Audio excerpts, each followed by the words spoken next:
ক'ব লগা হৈছে যে মোদীক প্ৰধানমন্ত্ৰী মানে বনাবৰ কাৰণে আমি এবাৰ হাতীত ভোট দিব লাগিব হাজোবাসীয়ে।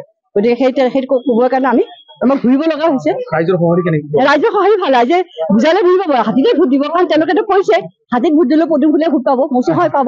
কিন্তু বাইদেউ ফুলৰ বিপৰীতে হাতীৰ কাৰণে ভোট খুজিব লগা হৈছে। হয়, অকণমান আমাৰ যিটো মিত্ৰ কেন্দ্ৰীয়ত উঠিছে আমাৰ NDA, গতিকে আমি ফণীভূষণ ডাঙৰীয়াক হাতীৰ ছবিতে ভোট দি পেলাই আমি জড়িত কৰাব লাগিব। আৰু হাজোবাসীক আৰু অকণমান ঘূৰি পেলাই আৰু অকণমান হেৰি কৰি তেওঁলোকে বুজি পাব যে এবাৰ হাতীত ভোট দিলেও পদুমে ভোটটো পাব।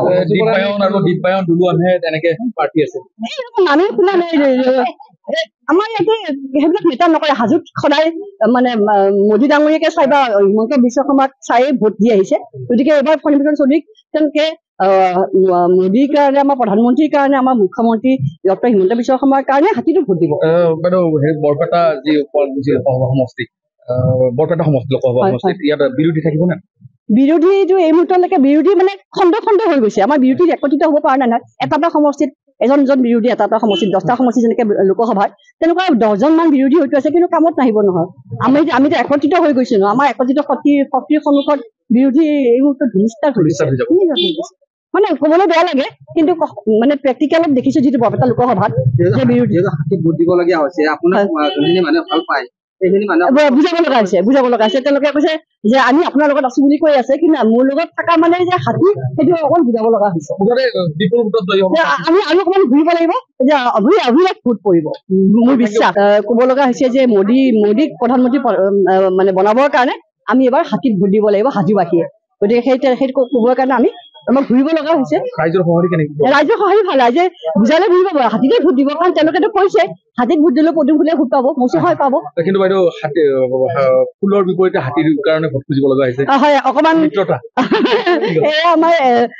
আমাৰ যিটো মিত্ৰ কেন্দ্ৰীয়ত উঠিছে আমাৰ NDA, গতিকে আমি ফণীভূষণ ডাঙৰীয়াক হাতীৰ ছবিতে ভোট দি পেলাই আমি জড়িত কৰাব লাগিব। আৰু হাজোবাসীক আৰু অকণমান ঘূৰি পেলাই আৰু অকণমান হেৰি কৰি তেওঁলোকে বুজি পাব যে এবাৰ হাতীত ভোট দিলেও পদুমে ভোটটো পাব। দীপায়ন দুলুৱানহে তেনেকে পাৰ্টি আছে। আমি শুনা নাই, আমাৰ ইয়াতে সেইবিলাক মেটাৰ নকৰে। হাজোত সদায় মানে মোদী ডাঙৰীয়াকে চাই বা হিমন্ত বিশ্ব শৰ্মাক চায়ে ভোট দি আহিছে।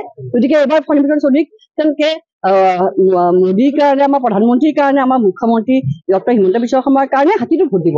বাইদেউ বৰপেটা যি সমষ্টি, বৰপেটা সমষ্টি লোকসভা সমষ্টিত ইয়াত বিৰোধী থাকিব নে? বিৰোধীটো এই মুহূৰ্তলৈকে বিৰোধী মানে খণ্ড হৈ গৈছে। আমাৰ বিৰোধী একত্ৰিত হ'ব পৰা নাই। এটা সমষ্টিত এজন বিৰোধী, এটা সমষ্টিত 10টা সমষ্টি, যেনেকে লোকসভাত তেনেকুৱা 10জন মান বিৰোধী হয়তো আছে, কিন্তু কামত নাহিব নহয়। আমিতো একত্ৰিত হৈ গৈছো ন। আমাৰ একত্ৰিত শক্তিৰ সন্মুখত বিৰোধী এই মুহূৰ্তত মানে ক'বলৈ বেয়া লাগে, কিন্তু মানে প্ৰেক্টিকেলত দেখিছো যিটো বৰপেটা লোকসভাত যে বিৰোধী ভোট দিবলগীয়া হৈছে, আপোনাক যোনখিনি মানুহে ভাল পায় বুজাব লগা হৈছে। তেওঁলোকে কৈছে যে আমি আপোনাৰ লগত আছো বুলি কৈ আছে, কিন্তু মোৰ লগত থকা মানে যে হাতী, সেইটো অকণ বুজাব লগা হৈছে। আমি আৰু অকণমান ঘূৰিব লাগিব যে অভিলেখ ভোট পৰিব, মোৰ বিশ্বাস।